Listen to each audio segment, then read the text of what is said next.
A man who is deaf wants the DMV to hear him loud and clear.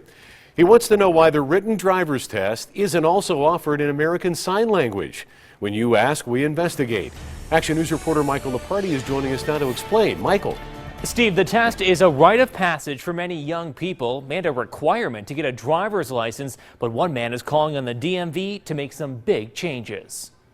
Anthony Gray is already scouting out cars. At 26, he wants to get behind the wheel. He's like most guys his age, except he was born deaf.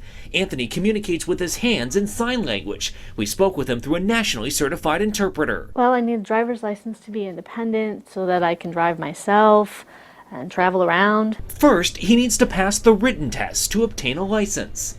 I've studied a lot. I've memorized so much, memorized vocabulary, and I've gone to the DMV, but I fail there. He says he's failed the written test 5 times in the last 4 years. Nevada offers the test in English, Spanish, and audio, but that doesn't help Anthony. Sign language is much easier for me. It's clearer. It's how I communicate.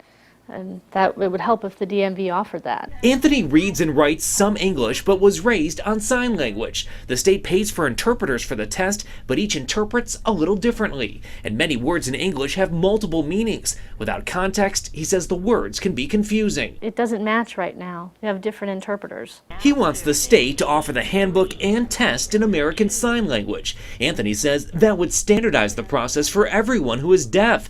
Take a look at this video from the California DMV, which is already doing just that. It's kind of difficult to even watch him, even though he smiles, and I know growing up with him being a mom, I know how frustrating he can be without showing it. The Nevada DMV looked into the request. Spokesman Kevin Malone says making the changes will cost up to $35,000. That's about as far as it went. It wasn't identified as a priority in the budget process. So no changes for now, but Anthony isn't giving up. I plan on continuing trying to take the test until I pass. Because even without hearing, he still has a voice and hopefully soon a license. The Nevada DMV couldn't say how many interpreter requests it handled this year. During our research, we discovered California and Virginia both offering the test in sign language. Anthony's family is now considering raising the money on their own to get some changes here. We'll let you know what happens. Friends of the family turn to Action News on this one. If you need help with a question or problem, send an email to 13investigates at KTNV.com with your phone number.